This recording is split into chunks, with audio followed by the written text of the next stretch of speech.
We live in a society that overemphasizes getting back up again. If you experience grief or trauma, you may be given a pep talk, told how strong you are, or otherwise encouraged to put the past behind you. But our minds and bodies don't work that way. Our symptoms might be physical, emotional, mental, or more. And we might not even realize they're connected to a traumatic event. If we don't take the time to process our experience, we will carry the burden indefinitely. This week, I'm talking with Nichole Lee, a trauma informed life coach, about her experience with trauma after losing her mother and how she supports others in healing from their own experiences. Thank you so much, as always, for listening. Welcome to the Impostor Syndrome Files. My name is Kim Meninger, and as an executive coach and former high-tech leader, my personal mission is to help professionals overcome imposter syndrome so that you can advance your career with confidence. Each week, I interview a new guest who brings a powerful perspective to this conversation, including personal stories, best practices, and new insights. The more we talk about this issue, the more we destigmatize imposter syndrome, recognize that we're not alone, and empower ourselves to access the tools and resources that can help us and those around us. Thank you so much for listening and for sharing with others you think would benefit from this conversation.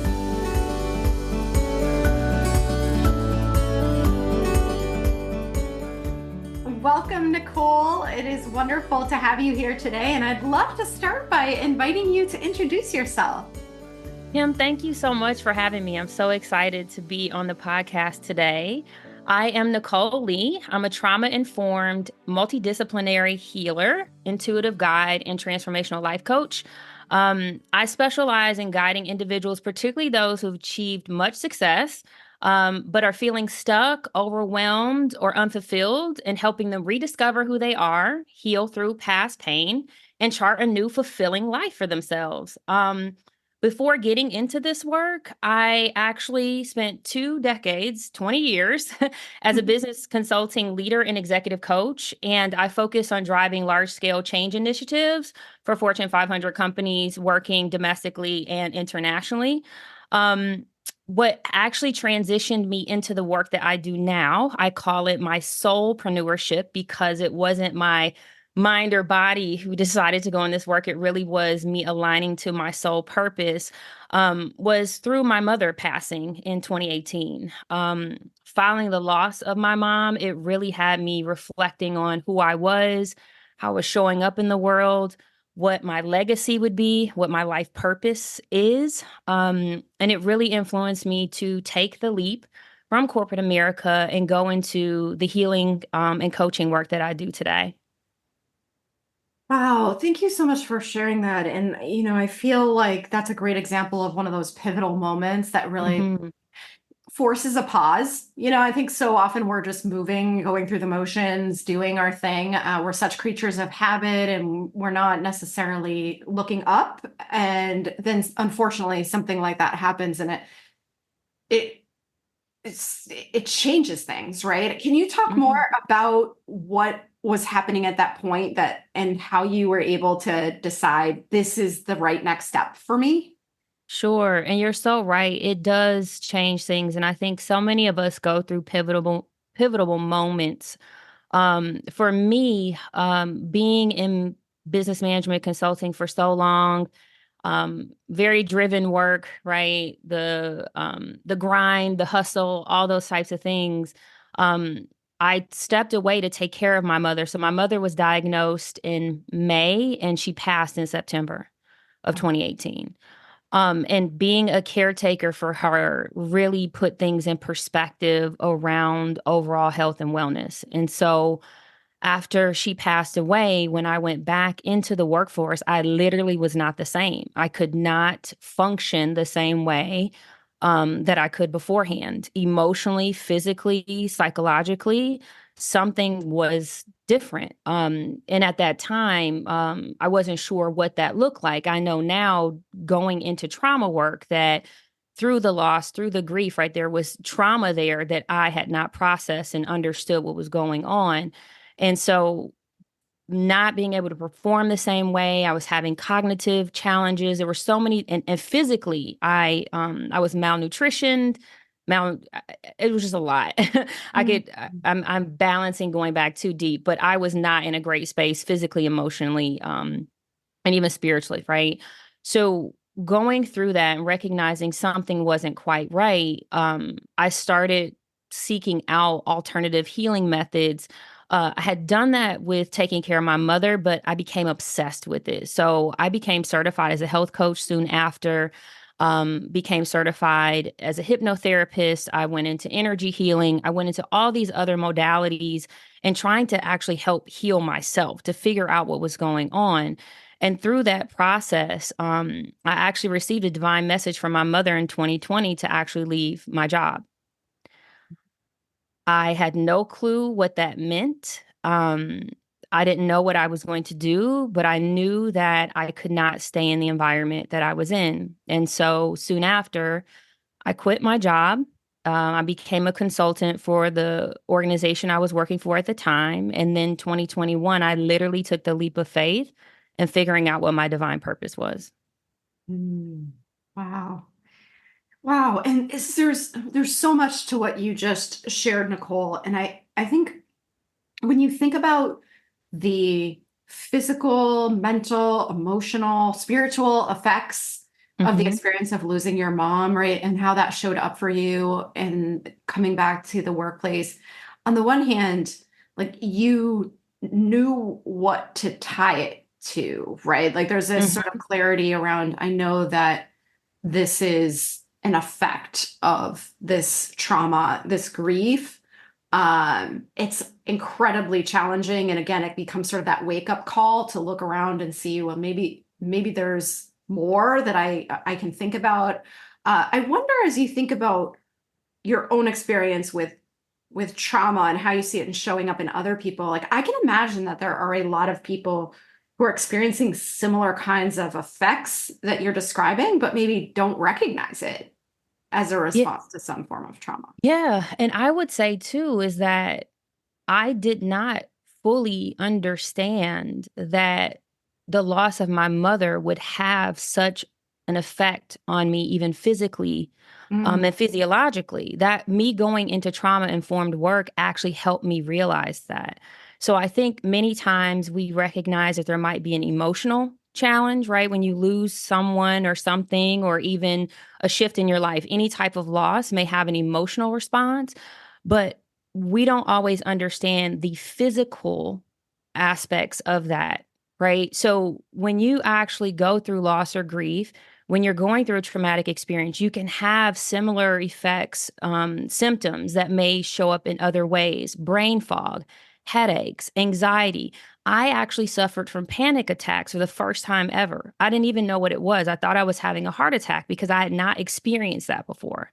That was my body not being able to effectively cope or manage trauma that was actually in my body. Mm. So, to your point, I think when we aren't aware of the effects of trauma, when we're not given the opportunities to actually reflect on and connect the dots of things that have happened to us, we don't realize the symptoms and how they're showing up. So, to your point, there are many things that happen to us that we haven't necessarily been given the space or time to actually process and reflect. And so that's really what trauma is. Trauma is a psychological, emotional response to something that was distressing, overwhelming, or disturbing that we were unable to cope with in that point in time, that has a negative effect on us short and long term in our emotional, physical, spiritual, and mental processing, our health. So when you start to look at trauma from that perspective, I think many people, given the time and space to ask, wow, how did that situation affect me? Did Mm. I all of a sudden start having panic attacks, anxiety? Did my heart start racing? Did I start sweating? I'm having difficulty sleeping. All of a sudden, I'm not as productive as I used to be. That was an issue for me. I was a high performer. And for some reason, it was very difficult for me to get things that were very simple for me to do to get done. I had no thought process of thinking that was tied to my grief. It never even registered to me until I went into trauma informed work. Mm. I'm so glad you said that because you're right. I think we have certain expectations of what grief or trauma look like in the aftermath, right? The feelings that we'll have, but it's so much more complex than that, and it's easy to overlook. And then when we start to experience it and we don't understand it, then that Yes. becomes almost an opportunity for even more like self-doubt or criticism of, Yes. like, oh, I should be able to do what's happening. Why am I not doing this, right? And so it kind of compounds the already painful effects. Yes. And that's so true. I love that you mentioned the complexity, right? I think that there's been certain things that have been simplified for the sake of making it easier, maybe to have conversations about, but it is very complex and it is based on each person, right? There is no one size fits all. There is no quote unquote right or wrong way of processing these things. And that's the part too, when we talk about self doubt or we talk about imposter syndrome and things of this nature, it is personal. And until we're given the opportunity to look at it from our personal lens, we'll constantly be in that cycle of comparison or trying to find the truth outside of ourselves. So the thing that when I work with clients is actually allowing them the opportunity of creating that space to acknowledge and validate their unique experience. Mm. That whatever they're going through is theirs. And in that moment in time that it feels real, it is real. And I think sometimes we bypass that because we want people to move through so quickly, because we want to say it's okay, because we want to motivate and inspire someone to see themselves as we see them.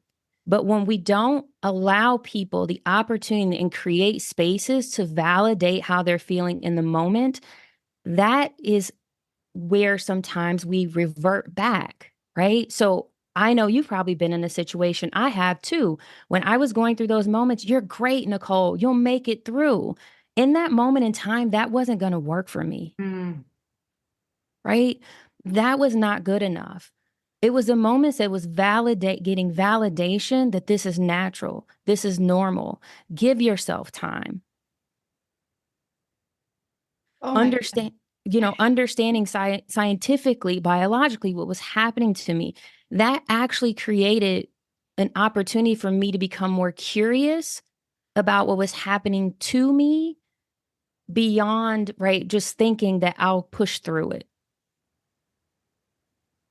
And there's so much once again to what you're saying, and there's sort of two paths that I want to go down. The first one that I want to acknowledge, and I love how you talk about validating someone's unique experience, is that I think that again, we sort of have this definition or impression in our minds of what trauma means, Mhm.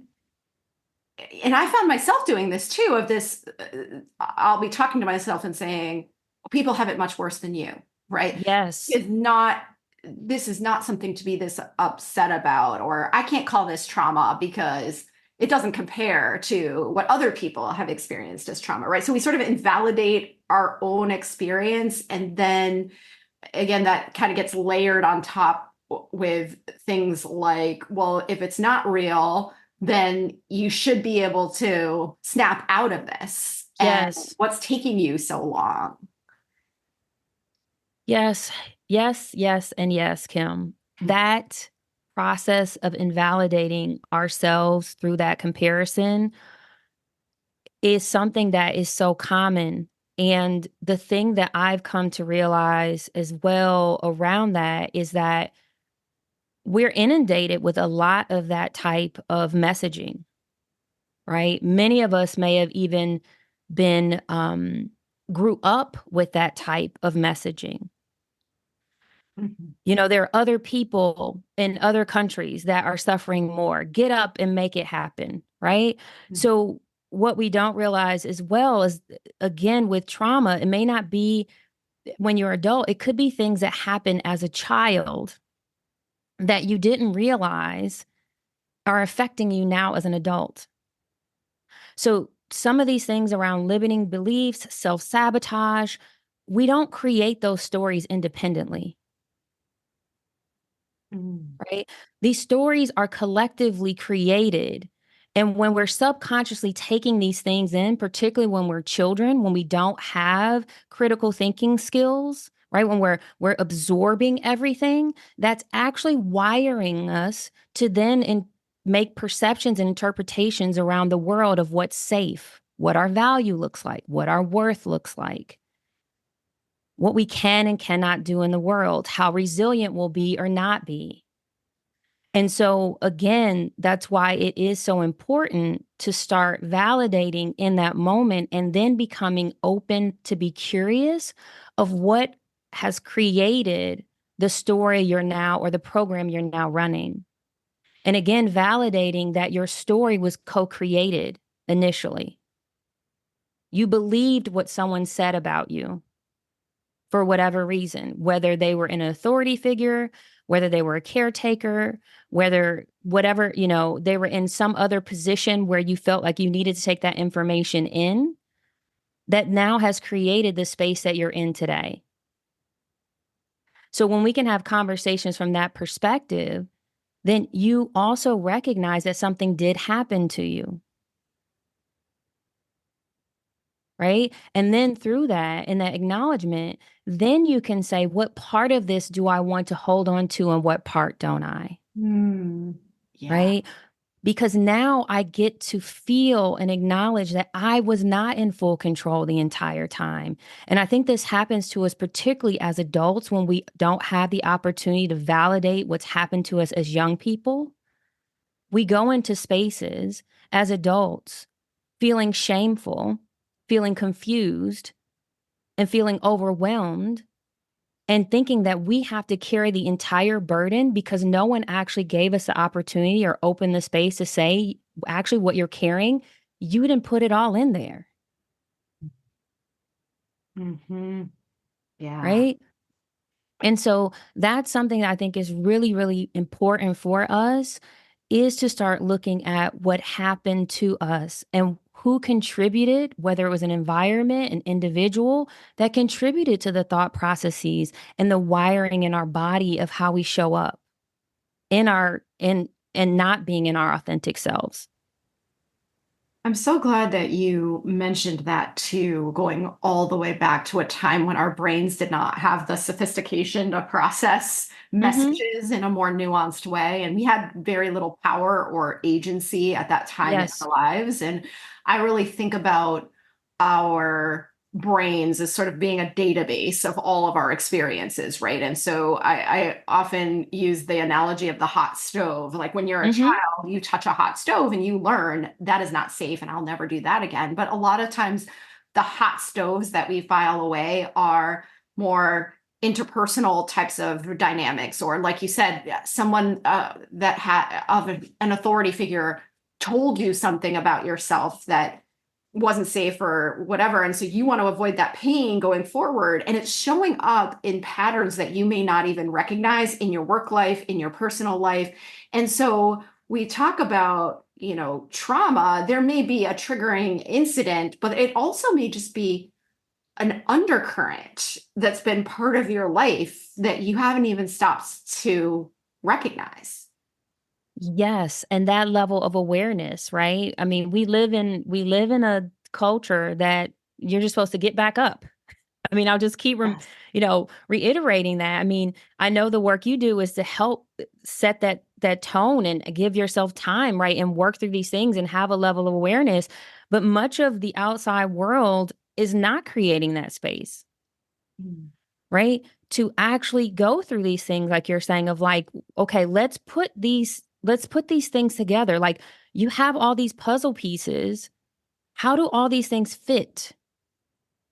Right. And you mentioned a thing around the stove that is very fascinating is we spend a lot of time we talk about the mind and how that works in the brain. However, we also feel, right? So we're actually taking in that data and like you say in that database, but there's also an imprint in our bodies. So when we touch the stove, there's a thought process. It's hot. It's the feeling that also is imprinted in my body. Now, when I see the stove, I actually may get the sensation of my fingers burning. Mm. Right. So that's the part two of recognizing the connection between the mind and body and the impact. It's a thought of seeing someone and not understanding why your heart starts racing because in that database there's something there, but the feeling is actually showing itself.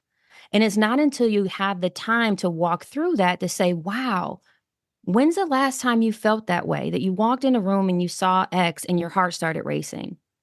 Oh man, I remember that teacher when I was 13 and I was getting ready to go up on the stage.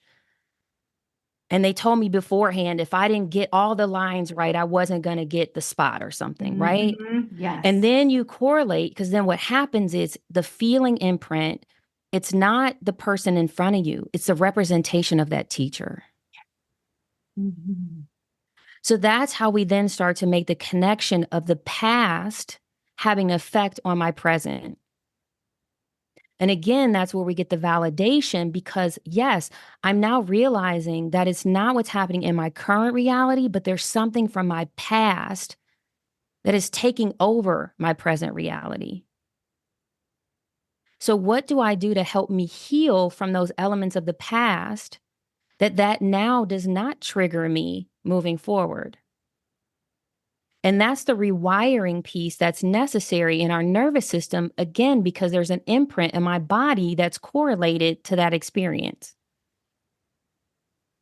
Yeah, you're so right. I mean, it's true. You show up, let's say when your boss is criticizing you or you're in a meeting where you're feeling intimidated, you're showing up as your like 5-year-old self, right? Yes. Your 8-year-old self. You forget that you're not that same person anymore. It's just takes you right back to that powerless, vulnerable place. Yes, when you didn't have control, right? And even if it's that child self, I'll even go to this because I think this happens even often is if you've had a traumatic experience, say when you even joined the workforce, right? Your first job and you were super excited and you did not have an empathetic, caring, supportive supervisor or leader or manager. The effects of that can then show up 10, 20 years later when you are now in your VP position. Because attributes, for example, of that manager now show up in your C suite leader that you're reporting to, that you may have never even noticed until those similar attributes showed up in that person. You're right. It's so powerful. I often think about that too, is that if you have an experience where you learn that it's not safe to trust somebody that you Yes. need to trust in order for you to feel safe, right? Then even the people who come behind them or come down the road who show up in a way that is seemingly opposite, there's still a part of your brain that's waiting for the other shoe to drop, right? There's still a Yeah, part of you that's thinking like, can I really trust this person? Is this really safe? Or they just don't know me yet? Or, we just haven't encountered an opportunity for their true side to come out. exactly. Because your brain, right, and your nervous system goes back to whatever that program is running. We'll just use program, right? That says, is this a safe situation or an unsafe situation? Mm. Okay. And based on whatever the data that you have, it could be artificial intelligence, right? Like, because they're based on that data, it may not be the full reality, but there's enough data points that says in your brain, I have evidence to say this is unsafe. Mm. It then shuts down the logic part of your brain that says, well, no, that person is totally different. That happened 10 years ago.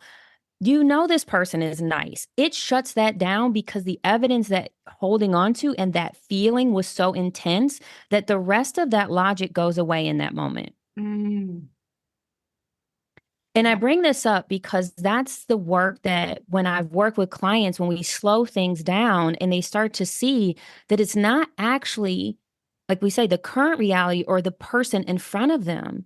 It's how that person represents other parts of them that aren't healed, Mm, yeah. And right? the nervous system piece is so important to this because I'm often thinking about just sort of for simplification, the fight or flight response, right? Yes. And that's part of the nervous system. Yeah. That's the part that we get into where we're making safe or unsafe. And then we decide, are we going to fight or flee? Yes, Yes. exactly. So are you helping them manage that? Like, what is it? And I don't want you to have to give away your secret sauce, Oh, it's right? not secret sauce. I will give away whatever we need to go. Wherever we need to go, we'll go. But like, what's the first step? Like what's an action? Because I'm sure there's so many people listening who are feeling seen and heard right Hmm. now. And they're also naturally going to be thinking, okay, so now what? Right. So Yeah. once they've identified, yes, this is me, what's the first step? Yeah. So I think that the first step is what we've talked about in a bit is that acknowledgement, right? And validating yourself. Mm, Just starting there and saying, wow, I'm seeing these pieces come together. It isn't this present moment. It's all the things that happened to me that actually have not been given the voice or the message or the language before. I think that's the first place to start because just being able to validate our own feelings and knowing that they're unique, that they're personal, and that how other people interpret things is maybe not the same you are, that empowers you to say, yes, this is my story and it's important to me. mm, Um, Along with that, right, is also recognizing you aren't alone, even though that is unique. So the more that we start to feel comfortable also being able to express these things, then we can create a greater sense of community and connection because oftentimes we internalize and we keep that to ourselves, which can create the elements of guilt, shame, confusion, stressors, right? So I think that's important if there's at least one person in your world, in your circle that you trust, that as you're recognizing these things, that you can share them. When we talk about from a nervous system perspective and just the language, if you don't want to get all scientific, right, you can use the buckets of when I feel calm, at peace, safe, right. When we talk about flight or flight, when are those moments and times that I'm not feeling that way, the heart's racing or there's other things that are happening that I know that I'm not comfortable in my body, I don't fully feel safe. What does that look like? What does it feel like? What are examples of what those things look like? Because what that does is you actually start to see patterns for yourself. And then you can also become more empowered of being aware not only of just your thoughts, but actually how it shows up in your body. So you do that, you go to the other, and then the other one is feeling immobilized. That's kind of the red zone, right? When do I feel like I want to shut down or I'm burned out or I'm exhausted, right? I'm feeling elements of just feeling paralyzed. What does that look like? What does it feel like? What are examples of that in your life? So anyone at that point, without going in all the details, if you made those three buckets or categories, again, you start to see certain patterns. Are there certain people or environments you're in that you start to recognize this happening? And that may fall out certain things from childhood that start to surface. Because the other thing is, when we're at a suppressed state, we shut down those memories, mm. right? Because we've packed them down in our heavy backpack. And then when we have these curious conversations with ourselves or with others that we trust, it starts to open those doors back up.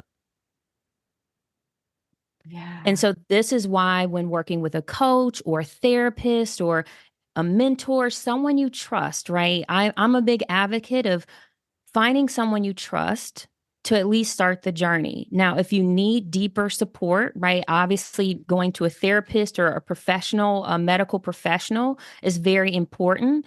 Starting the process, though, of just finding that safe space if you feel that you can't do that independently is really important. And the research shows that finding someone that you trust and is relatable can have similar effects of going to a therapist. Because again, our goal and desire is to feel safe and trust that us opening that space that will be seen, heard, and understood.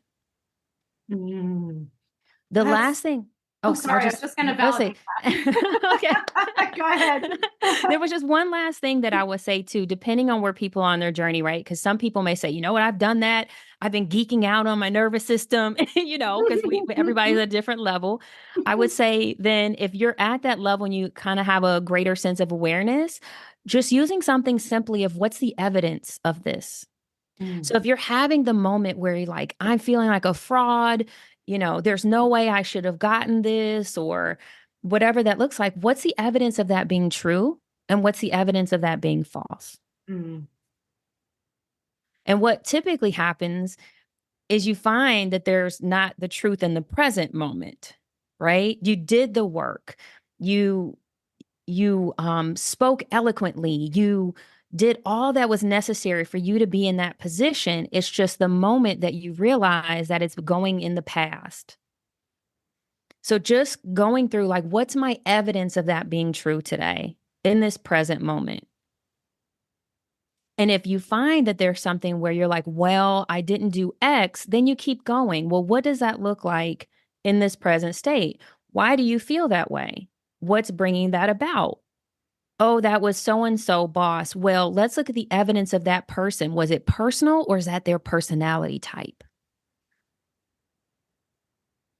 Because what I find in that state, Kim, is many times you find that sometimes the people that you're taking as a personal kind of a attack in some ways, you see that they may have those personality traits and attributes that they do that to everybody.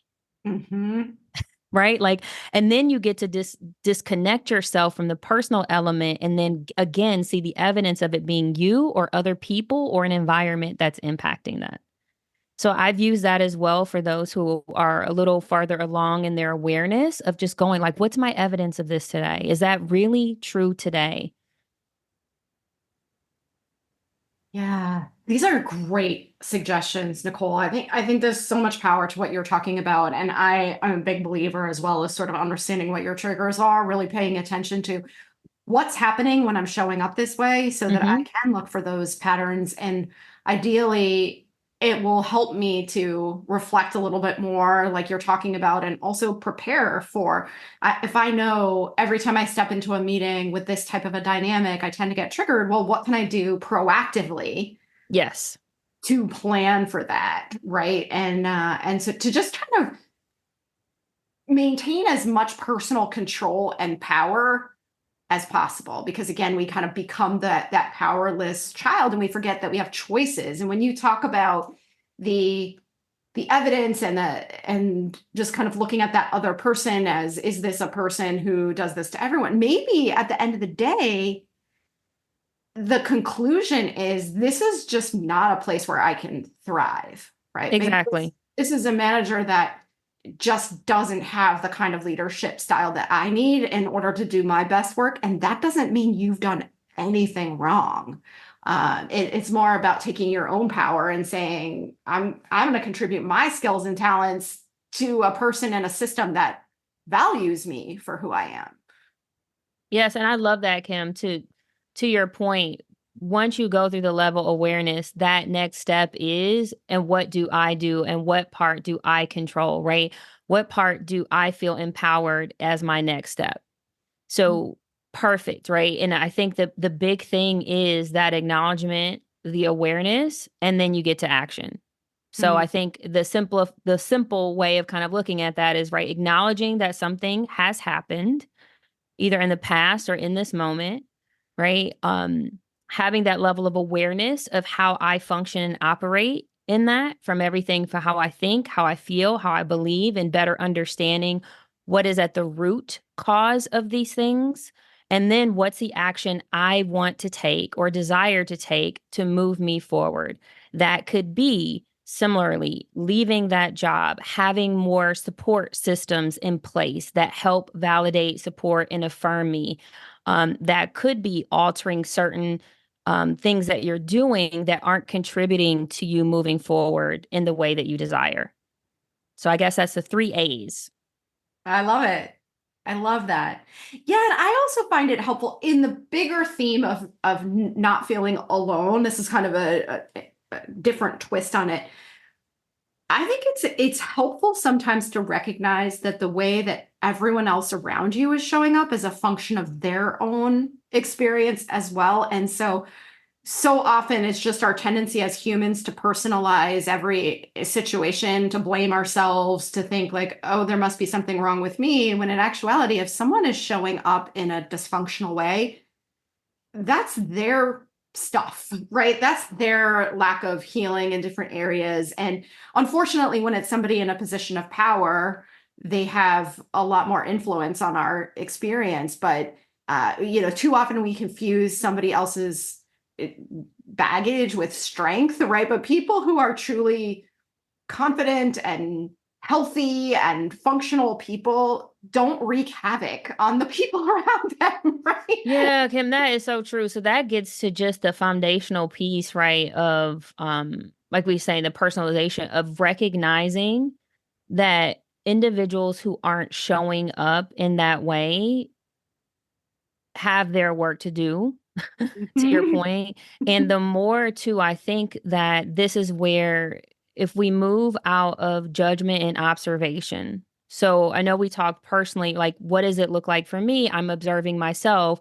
That then does go to how am I observing other people, right? And recognizing that individuals who are not supporting you, who aren't empathetic, who don't have those traits, are in a situation in which they may not be aware they could have been recognized or reinforced for that behavior.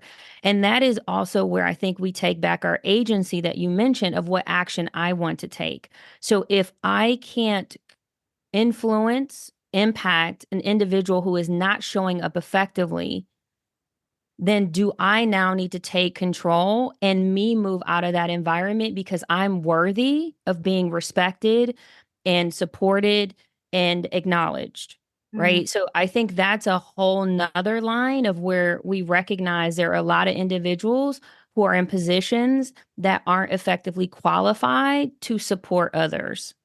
Yes. And I think that's where we take back our control of recognizing that we deserve to be treated with respect and to be validated and to be respected, right? Like all of those things. And I do think that's where sometimes in these hierarchical structures and organizations, individuals can feel defeated, right? And again, that's where I come up with the trauma pieces where you have been traumatized, you have been treated inappropriately, and people did not see or validate or respect what was happening to you.